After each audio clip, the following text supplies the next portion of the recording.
नमस्कार, माझं daily cooking या यूट्यूब चॅनलमध्ये तुमचे पुन्हा एकदा स्वागत आहे. तर आज मी माझ्या मल्टीटास्किंग स्वयंपाकासोबत तुमच्यासोबत माझं इव्हिनिंगचं रुटीन शेअर करणार आहे विथ कुकिंग. तर इथे मी वरणासाठी डाळ कुकरला लावून दिली आणि दुसरीकडे मला वालाच्या शेंगांची भाजी करायची होती. त्यासाठी कढईमध्ये पाणी गरम करायला ठेवलं. डाळ धुवून मी कुकरला लावून दिली. आता इथे मी वालाच्या शेंगा धुवून घेत आहे आणि त्या मी कढईमध्ये उकडण्यासाठी टाकून देणार. हे जे भाजी निवडायचं काम असतं ना, हे सगळं माझी आई मला करून देते. सगळ्या भाज्या ती निवडून माझ्यापर्यंत पोचवते. ती मला खूप मदत करते माझ्या या छोट्याशा बिझनेसमध्ये. तर असं मी शेंगा धुवून कढईत उकडण्यासाठी टाकून दिल्या. आता माझ्या शेंगा उकडताय आणि डाळ शिजते दोन्ही पण. तर तोपर्यंत मी संध्याकाळची झाडझूड करून घेतली. संध्याकाळची झाडझूड मी सगळा पसारा उचलून काने कोपरे भरून घेत असते. कारण असं म्हणतात की संध्याकाळची वेळ ना ही लक्ष्मी घरात येण्याची वेळ असते आणि लक्ष्मीला जर आपले घर स्वच्छ नीटनेटके दिसलं तर ती आपल्या घरात वास करते. ती आपल्या घरात टिकून राहते. मग ते धान्याच्या स्वरूपात असू दे, नाही तर मग पैशांच्या स्वरूपात असू दे. त्यासाठी मी आता हे घर एकदम स्वच्छ धुवून घेते. यासोबतच माझं अजून एक काम असतं की टेरेसवरून कपडे आणण्याचं. तेही मी लगेच करून घेतलं. ते शूट केलं नाही कारण आता ह्या टाईमला थोडासा टेरेसवर अंधार असतो. तर मी कॅमेरा घेऊन तिकडे जाऊ शकले नाही. अशी माझी ही झाडझूड झाली. तोपर्यंत माझं डाळही शिजली होती आणि शेंगा पण छान थोड्या उकडल्या होत्या. डाळ शिजली होती पण कुकर थंड झालं नव्हतं, म्हणून मग त्यामुळे मी डाळीची फोडणीची आणि भाजीच्या फोडणीची दोन्हींची तयारी इथे करून घेत आहे. जसं की कोथिंबीर धुवून स्वच्छ अशी बारीक अशी चिरून घेतली. त्यानंतर कढीपत्ता धुवून घेतला. मला हिरव्या मिरचीचं वाटण पाहिजे होतं भाजीसाठी. त्यासाठी हिरवी मिरची आणि लसूण मिक्सरच्या भांड्यात काढून घेतलं. लगेच मी इकडे डाळीला फोडणी दिली. कुकर थंड झालं होतं तर.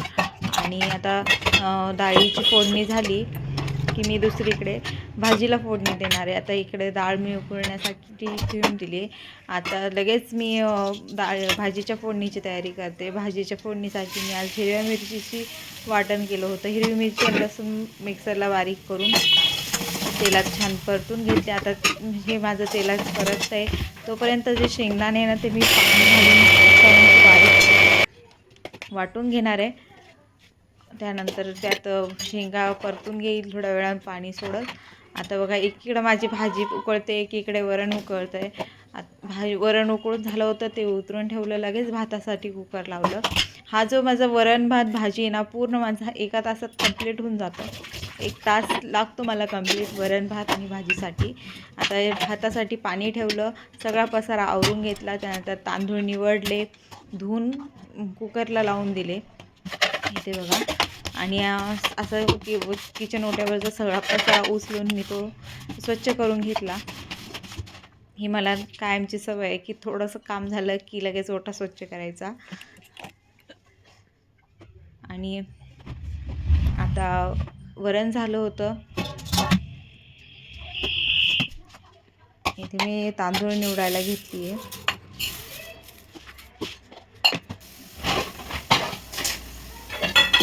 तांदूळ निवडून कुकरला लावून दिले आणि बेसिनमध्ये जेवढे भांडे पडले होते तेवढे लगेच घासून घेतले. असे थोडे थोडे भांडे घासले की भांडेचं खूप मोठा असा ढीग पडत नाही आणि कंटाळाही येत नाही कामाचा. तर आता इथे वरण भात भाजी माझी झाली होती. ओटा मी परत एकदा स्वच्छ करून घेतला आणि पीठ भिजून घेते. आता त्यासाठी मी ते पीठ घेते आहे. माझं एक माप ठरलं आहे आता सध्याला तरी की 7 माझ्याकडं रात्रीचे डबे असतात. आम्ही दोघं जण. तर हे मी 3 जे डबे असतात ते मोठे 3 डबे भरून पीठ घेत असते. तेवढं मला सफिशियंट होऊन जातं, म्हणजे पुरून जातं. आता पिठात मीठ घालून हे पीठ मी छान मऊसूत असं भिजून घेणार आहे. तोपर्यंत माझा भातही शिजतो आहे.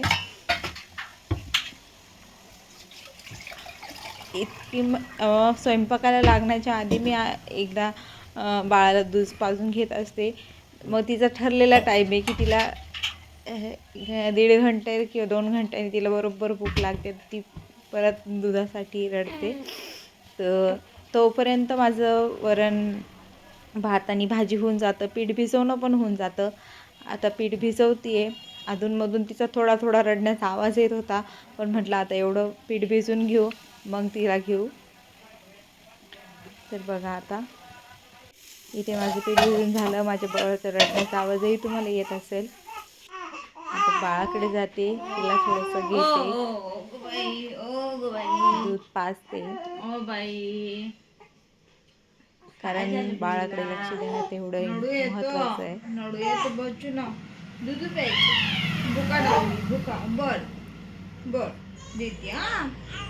दूध पिऊन माझं बाळ इथे झोपी गेलं होतं. तर लगेच परत मी पुन्हा कामाला लागले. पण कामाला लागण्याच्या आधी लक्षात आलं की आता दिवाबत्तीचा टाईम झाला आहे. तर देवाला दिवा लावून घेतला, देवाची प्रार्थना केली.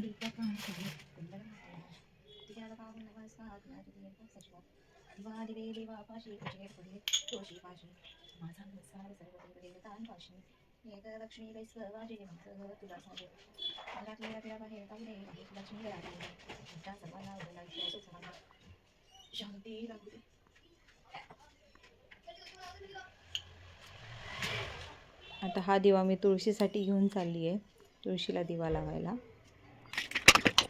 दिवाबत्ती झाल्यानंतर आधी मी टिफिन सगळे पॅक करून घेणार आहे. म्हणजे जर कोणी आलंच टिफिन घ्यायला तर लगेच पोळ्या ज्या आहे त्या आपल्याला पॅक करून देता येतात. तर इथे मी सगळे असे टिफिन जे ते पॅक करून घेते. आणि हे मोठ्या डब्यात पॅक करण्याचं कारण मी आधी पण तुम्हाला एकदा सांगितलं आहे की हा जो 5 जणांचा टिफिन आहे ना माझा, तो एकाच ठिकाणी जातो. म्हणजे ते 5 जण एकाच रूम करून राहतात. तर मग त्यांना असं सेपरेट डबा न देता मी एकाच डब्यात असं देत असते. आणि 2 असे सेपरेट डबे पॅक करते, दोघांसाठी वेगळे. तर वरण भात भाजी भरून मी बाजूला ठेवून देणार आहे. आणि स्वयंपाकाची सगळी भांडी मी अशी रिकामे करून घेते आहे. आणि स्वयंपाकाची भांडी रिकामे करून आता ते लगेच घासून टाकले की मग पोळ्या झाल्यानंतर भांडे काहीच उरत नाही. जे पोळ्याचे असतील तेवढेच भांडे, म्हणजे पोळ्याची परात वगैरे. बघा अशा प्रकारे माझे हे सगळे टिफिन भरून झाले होते. लगेच जे स्वयंपाकाचे भांडे होते ते मी घासून घेतले. पाण्याचा हंडा पण त्याच्यामुळे झाला होता तर तो पण घासून घेतला. पाणी मला 6 दिवसाला एकदा येतं, तर खूप सारं असं पाणी भरून ठेवावं लागतं आणि स्वयंपाकासाठी खूप पाणी लागतं. तर एकदमच एवढे पाण्याची भांडे घासणे म्हणजे जीवावर येतं. तर मग जसं रिकामं होईल भांडे तसे मी घासून ठेवत असते पाण्याची भांडे पण. जितकं काम मला सोपं करता येईल ना माझ्यासाठी, मी तितकं काम सोपं करते. म्हणजे वेळेच्या आधी काम उरकून घेत असते. आता परत एकदा मी ओटा स्वच्छ करून घेतला. आता पिठाला चांगलं तेल लावून पिठाचा उंडा मळून घेते आहे. बघा किती छान सॉफ्ट आणि असा मऊ लुसलुशीत माझा हा पिठाचा उंडा आहे. हा उंडा याच कारणाने की मी पिठाला तेवढा प्रॉपर असा रेस्टिंग टाईम देते. त्याने हा पिठाचा उंडा ना खूप असा मऊसूत भिजतो. आता पटापट मी अशा पोळ्या करून घेणार आहे. 7 डब्यासाठी मला पोळ्या करायच्या होत्या, एका डब्यासाठी 4.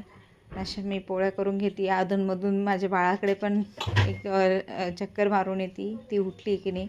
पण आता तिचं कन्फर्म आहे की पोळ्या होऊस तर ती उठणार नाही माझ्या, कारण मला पोळ्याला 1 तास लागतो. तोपर्यंत ती राहते, म्हणजे झोपी जाते किंवा खेळते, पण तिला भूक लागत नाही एवढं मात्र नक्की आहे. कारण पोळ्याच्या आधी मी तिला एकदा फीडिंग करून घेत असते. अशा प्रकारे आता मी ह्या सगळ्या पोळ्या करून घेते. तुम्हाला जर माझे व्हिडिओ आवडत असतील तर प्लीज व्हिडिओला लाईक करा, शेअर करा, चॅनलला सबस्क्राईब करा.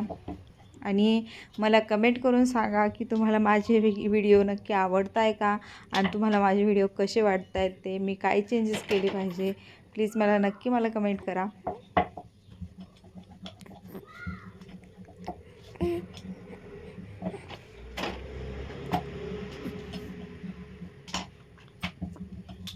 मी मेस तर चालवते, टिफिन तर पुरवते, पण त्याच्यासाठी मला सगळे खूप हातभार लावतात. जसं की आज मला माझ्या पप्पांनी सगळा भाजीपाला आणून दिला होता. आई मला सगळा भाजीपाला निवडून देते, गहू तांदूळ निवडून देते, कारण त्यांना असं वाटतं की बा हिच्या मागे लेकरू आहे, सगळे कामं एका हाताने होणार नाही. त्यामुळे त्यांचा सपोर्ट असल्यामुळेच मी एवढं सगळं काही करू शकते. अशा माझ्या ह्या पोळ्या चालू आहे इथे. पोळ्या करतच होते की टिफिन घेण्यासाठी फोन आला होता मला. सगळं रेडी असल्यामुळं, टिफिन पॅक केलेलं असल्यामुळं मला हो म्हणायला पण काहीच वाटलं नाही. हो म्हटलं आणि जो आला त्याचं पोळ्या पॅक करून टिफिन देऊन टाकला. या कारणामुळंच मी आधीच पॅकिंग करून ठेवत असते टिफिनची. कारण पोळ्या पॅक करायला काही एवढं वेळ लागत नाही, पण पोळ्या करायला वेळ लागतो मात्र. आता माझ्या इथे पोळ्या करून झाल्या होत्या, पण अजूनही माझी पिलू उठली नव्हती, झोपलेली होती. तर पटापट मी असे किचन ओटा जो आहे ना, गॅस घासून घेतला, ओटा घासून घेतला, स्वच्छ करून घेतला किचन ओटा.